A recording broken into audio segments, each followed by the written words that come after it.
Welcome to The Profile. This is Arif Malik, your host, with someone who is extraordinary in so many ways.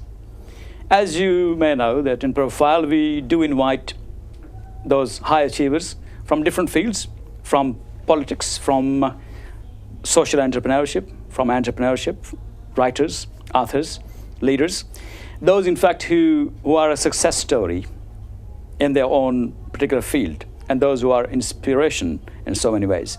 Today we have someone with us who has managed to achieve a lot in his particular field.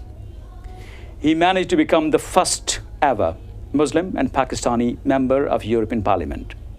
Not only that, he has been recently acknowledged in the UK and in Pakistan. In the UK, he was nominated by the Conservative Party to contest the election as for the position of President of European Parliament, which is a huge honor. He was nominated as the Conservative Party candidate. At the same time, in March 2015, he was awarded the highest civil prize, which is Sitara-e-Quaid-e-Azam in Pakistan. So this particular personality accomplished in the UK and in Pakistan, and we are going to explore his past, present, and his future ambitions. So welcome to The Profile, Sajjad Karim. Thank you. I'm delighted to be here, Harry. Sajjad Karim is called Saj by his friends and those who love him, in fact, and there are hundreds of thousands, his constituents. You started your career in a young age, career as a politician. I could recollect a story which you shared that you're a boy, in fact, when you started distributing those handbills, because you were inspired by your family, your father, your grandfather. So would you kindly shed some light? What particularly inspired you to step into politics, where it started? Well, it certainly wasn't a conscious decision that I was trying to aim for a political career of any sort or anything like that, but political activity was a part of the family household. And my first memories are of going leafleting in Briarfield in Lancashire, where I used to live, in the terrace streets at the age of 7, along with 2 volunteers who used to leaflet for the Conservative Party at that time. So that's my very first memories. But of course, political activity and politics has been something that has always been a part of my life. And I suspect it will remain a part of my life. Well, becoming the first ever Muslim and Pakistani European member of Parliament. So somehow you managed to break through the ceiling. How does it feel like now, and how difficult was it that time? It was actually a huge challenge, possibly too ambitious, to try and seek election as the first British Muslim Pakistani heritage member for the European Parliament. I mean, this is going all the way back now to starting off a selection campaign in 2002 with a view to fighting the election in 2004. Not really being in a seat that seemed to be winnable, but then finding that we actually did it, and we won not only the selection but also the election as well. A tremendous feeling, particularly when you are in a situation where it doesn't seem as though this is an achievable target. When you achieve in that way, it really is particularly sweet. Certainly, and Sajjad is considered a pathbreaker, because after him there are 2 more members of European Parliament who managed to swim into the European Parliament after him. So this is your 3rd time being a member of European Parliament. So when you look back at your last 8 to 10 years, or probably... It's the 11th year now. 11th year, exactly. So what do you consider your most prominent achievements as a member of European Parliament? Oh, goodness. I think the most profound moments are the most touching moments. And for me, there are 2. And they are both really human stories that involved constituents and indeed Britons here from the UK. One was a young British Pakistani guy who, from the age of 18, found himself on death row in Pakistan for 18 years up until the age of 36. And being able to lead the European campaign to secure his release from death row really was a very special time. I remember when we eventually got news that we'd succeeded, I was in my, we were in parliamentary session in Strasbourg, and I was actually in bed asleep, and it was about 4:30 in the morning when I received a phone call to tell me that we're about to release him in an hour or so. And you can imagine how special and probably you lost your feels. sleep afterwards. I jumped out of bed, and you can just imagine how incredible that felt. And the other was also another human story. I mean, there has been so many things over the last 11 years, including parliamentary activity, but the points that you really remember is not the achievements and markers you set down for yourself, but it's what you were able to do for others. And there was another case where a mother had been estranged from her daughter for some 3 years. And a lot of newspapers, published the stories. There was quite a lot of coverage yeah. at the time, And she had been taken by her British Pakistani father to Pakistan and kept in hiding there. And the mother had exhausted all avenues available to her. She had been through the police, and she had been through the court systems, through the government systems, through the diplomatic services, and nothing could be done to assist her to recover her daughter. I eventually had the case brought to my attention, and this lady was a constituent of mine. And so I took the matter on, and we were able to locate the girl within a matter of days. And within 48 hours of locating her, we were able to have her returned to the United Kingdom. And the thing that I most remember about that case was that this young girl was 3 at the time that she had been taken. She was now 6.5, so more than half her life had been spent away from her mother. She should really have forgotten who her mother was. True. This girl didn't speak a word of English, and her mother didn't speak a word of any language other than English. But yet, when I saw mother and daughter, it was a very private reunion. When I saw mother and daughter reunited, despite all of those things, that mother and child bond, that natural, instant affiliation to one another, was a very powerful and human moment. It must be moving. And I feel tremendously privileged to have been able to witness a moment like that in my lifetime. So whilst there has been many, many, many different things over the last 11 years, I think the two that really stand out in my mind are these two situations. Well, it's really intriguing that you picked up 2 human stories out of the last 10, 11 years, which definitely show your focus. That's what you wanted to accomplish for your constituents, and probably that's what gives you relief or satisfaction. So from this angle, no, other than this angle, you also set up European Parliament Friends of Pakistan in 2005, which certainly focuses on supporting Pakistan in getting international limelight, and particularly from the perspective of European Parliament. So when we look at EU and Pakistan relations, how do you assess it, and where we stand right now? Well, we still have some way to go. It is part of the dynamics of the relationship. The relationship is mainly a trade-based relationship between the EU and Pakistan, but it needs to be much wider than this, because the European Union is evolving at a tremendous pace, and now really is the time to be making sure that your international relations are at a very early stage cemented with the European Union. And I established the European Parliament Friends of Pakistan group in 2005. I arrived in the European Parliament in Brussels in 2004. Very quickly realized that whilst most of the countries had such networks and links already established, there was no such grouping for Pakistan. And this was a huge gap. It needed to be corrected. And quite naturally, if I wasn't going to do it, then who was going to do it? So I set up that grouping, and we've been running it now. I've been running it now for best part of 8 years.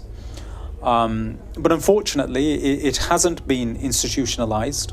All of the other groups are supported either by industry or the government, the country of which they are promoting. Every morning, right? In Pakistan's case, I'm afraid it's a one-man show. It's entirely down to me to operate it, to run it, to finance it, to make sure all the networks are in place, taking care of absolutely everything. And this is something that needs to be corrected, because unless it is institutionalized, then it will run as long as Sajjad Karim is there running it. But if I'm not there, then it will just simply come to an end. And I think that would really be a sad day. Certainly, I think this is the high time that we need to focus on this, because you are the second generation of the British Pakistanis. Am I right? Yes. Because your parents arrived. Yeah. Now, from that perspective, when you are trying to pay it back to the country of origin, that must be appreciated. But at the same time, that needs to be institutionalized. That is how the legacy can last longer. From this angle, do you look at Pakistan as a PR failure? Because mostly those of the second and third generation Pakistanis, whether in the UK or in the European Union or in the USA, when they're trying to speak for Pakistan, they believe it's a very hard case to put forward for a variety of reasons. So do you think it's a PR challenge from that angle? I think there's challenges in anything and everything that one decides to move forward with. Pakistan has, like any country, aspects of the way that it is set up and the way that it operates that need explanation. And then there are other parts which are real assets that pretty much speak for themselves. So Pakistan is not different to any other country in that sense.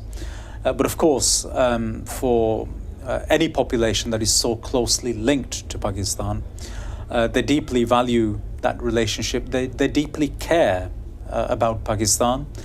They want Pakistan to be strong and secure and moving forward in the world. And that is why sometimes they concentrate on the areas where improvement is needed and may not entirely always have knowledge of some of the real successes and progress that is being made. Excellent.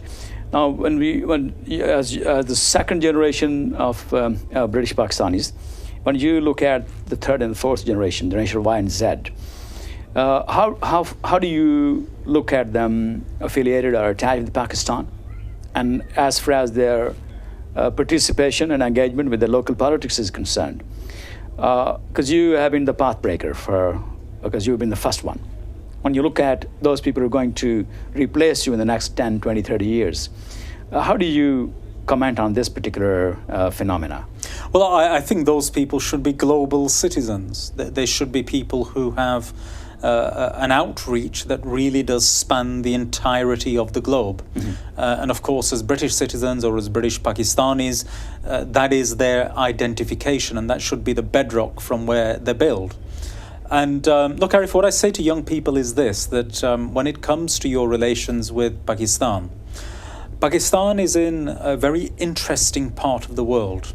It's in a part of the world that is up and coming. It is growing. It is a part of the world that in the coming decades is going to require your attention. And it's quite simple. The coming world is all about networks and about links. And today, we are all very busy trying to build our networks in places like China, in places like India. Well, if you already have those networks and links established and available to you in Pakistan, then for goodness sake, it makes no sense to be turning your back on that. What you should be doing is utilizing those and building upon them. I don't speak from a position of naivety. I know the great challenges that British Pakistanis face when they go to Pakistan, and I've commented quite extensively on what I regard as failure on the part of the Pakistani government to ensure that the status of overseas Pakistanis is maintained within Pakistan. I recognize all of those things. But the way to deal with those things is not through disengagement. The way to deal with those things is by making sure you strengthen the links that you already have and use that base to develop yourself in that part of the world. When you look at this year's elections, we have 10 members, in Parliament, which is the largest. The British general election. Exactly. Yes, the British. I'm very pleased with the result. 10 and 5 females and 5 males, which is a very good proportion, in fact. Do you consider, when you look into the future, do you consider this number to rise to we have more MPs, more MEPs, and more in the House of Lords, or do you think? No doubt. No doubt at all. I mean, a democracy is only truly a strong democracy if it is reflective of and representative of the population that it is there to serve. And there is a need to make sure that our House of Commons, our House of Lords, and the European Parliament, all 3 institutions, and indeed the Scottish Parliament, the Welsh Assembly, the Northern Ireland Assembly, that all of these places are properly and truly representative of and reflective of modern Britain, which means that we will see more people from diverse backgrounds coming forward either through the electoral process or otherwise. Excellent. When you look at your nomination by the Conservative Party, I think that is a huge achievement in the recent election. So, how do you feel that day, or how did you manage to accomplish that, or how did you receive the whole news? In fact, it was a tough time because I was selected as the candidate for European Parliament President by the European Conservatives and Reformist group. Wow. So that's much bigger than just the British Conservative Party. And it was at a time when the British positioning within the European Union was at a very sensitive stage because we had just opposed the appointment of Jean-Claude Juncker as Commission President, and we all knew the sort of sentiments that people in Britain have towards the European Union, the way in which the press were reporting things at the time. So it was a very sensitive time. But it was a time at which I had to stand and really play my part in gaining and regaining space for the United Kingdom within the European Union. That is why I fought that election. And we achieved our aim in fighting that particular election. So I was delighted with the outcome. I think that's a huge honor for all of us, all of the overseas Pakistanis, seeing you as one of the contestants and by the European Conservative Party for this important position. And I think that's kind of a watershed in your political history as well. And hopefully next time when you're appointed, you're making it, and we'll be out proud of your achievements from that angle. And recently, in March 2015, the Pakistani government also acknowledged your services to Pakistan in an extraordinary gesture, which is award of Sar-e-Qaid-e-Azam. Could you kindly shed some light on it and what actually triggered this particular award and the behind the scene achievements which made you the best candidate for that? Well, the actual citation sets out the grounds upon which I was presented with the Sar-e-Qaid-e-Azam. And it was down to having established the European Parliament Friends of Pakistan group. And then through that group, having played my small role in ensuring that Pakistan gained the GSP Plus status for trade access to the European Union, and also through over many years raising the case of Kashmir at a European Union level.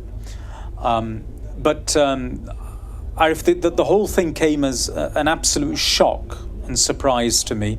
I had not any inkling at all that I was about to be recognized in this way. In fact, very unusually for me, I was actually sat at home watching television, and as you do, you flick through the channels, and I was just looking at one of the British Pakistani channels, and the news broke that... Right, so you also had it... I saw it on the television, right. and it was, wow, you know. Oh. A pleasant moment indeed, yeah. Yeah, and it's one of those moments where you almost have to pinch yourself that is this really happening? Certainly, because it means a lot. You started your career over here, you were the first Muslim MEP, first Pakistani MEP, and then the country of origin offering the highest civil award for that reason. I think that's something which is... Very touching indeed, and of course our Queen had been recognised with the very same award. Nelson Mandela had been recognised with the same award. History, so... And then to find yourself in that sort of company, really, giants, indeed. You know, for a lad from Bryfield in East Lancashire, that's some going. Right, for that lad, who were the two most inspirational figures, which in fact touched your life, inspired you to achieve out of the comfort zones? Would you please share your two major inspirations, personal or political? Could be any. Muhammad Ali Jinnah, Quaid-e-Azam, is one.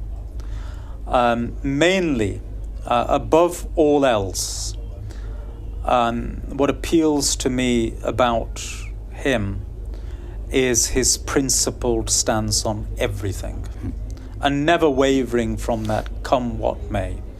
And that sort of strength, not everybody has. True. And the other personality I would, and that's why, I mean, being recognised with the Satara Quaid-e-Azam in itself. Yes, it's a great connection. The other, there are actually quite a few personalities. Muhammad Ali, the boxer. Nelson Mandela himself. Right. You know, these are all people who stood for a cause and went out of the comfort zone. These are people who had a direct impact on my life in a number of ways. I mean, Nelson Mandela is somebody who was released from prison when I was 18, 19 years old. That completely changed the world for my generation, as did the coming down of the Berlin Wall, which is why I wanted to go to European politics rather than national politics. Muhammad Ali was a boxer who I used to watch as a young child, like so many others, and a real source of inspiration and pride as to what could be achieved fighting against the odds when everybody said that you cannot do something, standing there and doing it. You know, that really does show true grit. So these are all personalities and figures that had a direct play on me. Quaid-e-Azam, Muhammad Ali Jinnah, is somebody that I learnt about. I didn't know him, obviously, personally or directly, because I'm far too young for that. But even there, I had the distinct honour of being able to learn from somebody who had spent direct time with Jinnah. When I was elected as a councillor at the age of 23, one of the councillors that I served with had actually served as one of Muhammad Ali Jinnah's bodyguards when he was in the British Army. He'd gone from Britain as a young lad and joined the army and served in then India. And he had been assigned to be Jinnah's bodyguard at the time that the whole negotiations were taking place for the establishment of Pakistan and the time at which Pakistan was created. He had been as close to Jinnah as what I am with you for many years. So I was able to serve with him on the local council and to hear directly from him so many stories, so many things about Jinnah that you would never read in books because it's just not reported anywhere. Definitely. So getting that sort of insight as well, I've been extremely lucky to be able to have that sort of input from a very young age. Excellent.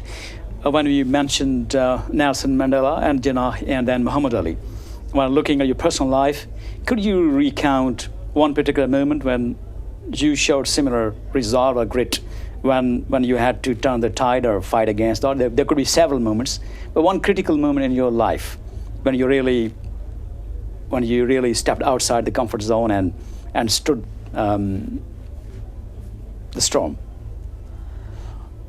It's always difficult to speak about oneself in these terms, but that's all I've ever done. That's how it's always been. Being told you cannot do something and then turning around and saying, well, actually, it's going to happen. I just haven't known anything other than that. Everything has always been about that. Being the first one, certainly. Being the path breaker, being the pathfinder. So it's considering which is impossible, making it possible. And that's what we say, I am possible itself. Impossible. Well, I know you have written this book, but I don't in any way try and take any of the credit for that. Ultimately, there is a much greater force and power at work that directs these things. We all like to think in one way or another that I have achieved X, Y, or Z, but actually there's another force at work elsewhere. Certainly it is. Now, when we look at your passion to make a difference for overseas Pakistanis and your feelings about it, and you are the chairman of World Congress of Overseas Pakistanis as well. So what do you consider the major ambition or vision of your organization, and how this particular organization you would like to steer in a manner that it could do more and accomplish more for our overseas Pakistanis? Look, the world as it is, and the coming world, as I said before, is all about networks and links. And you have a huge Pakistani diaspora, overseas Pakistanis community that is spread right across the globe. I don't think there is anywhere in the world that you won't find a Pakistani. True. And therefore, it's important that all of that needs to be coordinated in some way in order to ensure that that network can deliver for the countries where people are living, for the continents where they are living, but also for them to act as a bridge with Pakistan. And when they are able to connect with one another in different countries, in different continents, that provides even more strength to what can be done. So I see the World Congress of Overseas Pakistanis as a platform to provide networking ability to all those assets of Pakistan that are spread all over the globe. Excellent. With this, we are thankful for your time, and we wish you all the best in terms of your local, national, and international prospects as a politician, as a leader. It's been great. Thank you. Interviewing you. Thank you very much. Yeah. Thank you.